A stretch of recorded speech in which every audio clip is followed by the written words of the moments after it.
මේ ඔයි තමසගේ QR එක ඩිලීට් කරනවද නැත්නම් මට දෙනවද? මොන QR එකක්ද? ඇයි ඔයි මං තමසගෙන් කාර් එකක් ගෙනිච්චේ. ඒකේ QR එක හදාගන්න බෑ පරණ එක ඩිලීට් කරනකම්. එක්කෝ ඒක මට දෙනවා නැත්නම් ඒක ඩිලීට් කරලා දානවා. අම්මට හුඩු එහෙමත් දෙයක්ද? මල් ළඟ ඇති QR එකක් නැහැ හලෝ. තමුසලා නිකන් ඊශ්‍රායලෙන් ඉරානයට කඩාගෙන පාත් වෙනවා වගේනේ අපේ ඇඟට කඩා පාත් වෙන්නේ.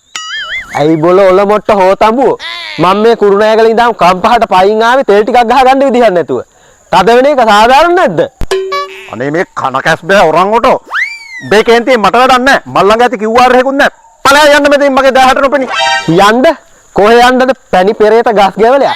QR එක අරන් මිස මම මෙතනින් අඩියක් හෙල්ලෙන්නේ නැහැ. එහෙමද? පිටියතොට අඩෝ අන්තපුර පැණි හැලපෑ. උඹ ඊශ්‍රායලයට ගහලා අතපුච්ච කට්ට කියලා හිතාගනින්. ඇමරිකාව වගේ සුපිරි යාළු සෙට් එකක් ඉන්නවා මට.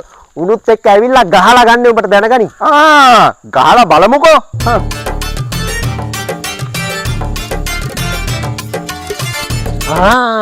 අම්මට හුටු මේ තියෙන්නේ බඩු. ඊශ්‍රායලෙන් ඉරානට ගැහුවා බෝම්බ. මම තොට ගහනවා කොම්බ. බෝම්බ මොකද? කොම්බ මොකද? බෝම්බේ හිලක් නෑ කොම්බේ හිලකුත් තියෙනවා.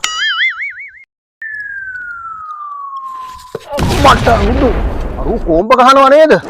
ග්‍රාණි වගේ නිර්භීතව ඉන්න ඕනේ. සැලෙන්න හොඳ නැහැ. අම්මා. ඊටපන්කෝ අපි ළඟ තියෙනවා ස්ටොක්. ඉඳා. අත්වලා මේ මූලඟත් බඩු තියෙනවා. ඉඳා. මූණන් ඉරාන කාරයේද කොහෙද? මේක හරියන්නේ නැහැ. ලංකාව රුසියාවෙන් තෙල් ඉල්ලනවා වගේ බැගෑපත් වෙලා ඉල්ලන්න ඕනේ. අන්නරු දෙකට නැවිගෙන එනවා. මාත් රුසියාව වගේ ආඩම්බරෙන් ඉන්න ඕනේ. වරි. අනේ බුදු අයියේ වරදක් කළත් සිතකින් නොවේ බුදු අයියේ. ලංකාවට ආව තෙල් අහේනිය වගේම අහේනියක් මටත් දැන් ඇවිල්ලා තියෙන්නේ අයියේ. අනේ මේ ගැත්තාට සමා වෙලා QR එක දෙන්න අයියේ. උඹලා නිකන් ඇමරිකාවෙන් සම්බාධක දාලා තියෙද්දි රුසියාවෙන් තෙල් ගන්නේ නැතුව ලොකුකම පෙන්නව වටේ ගියේ ලංකාව වගේනේ බං මුලදී හැසුරුනේ. ඔන්න ඔහම වරින්.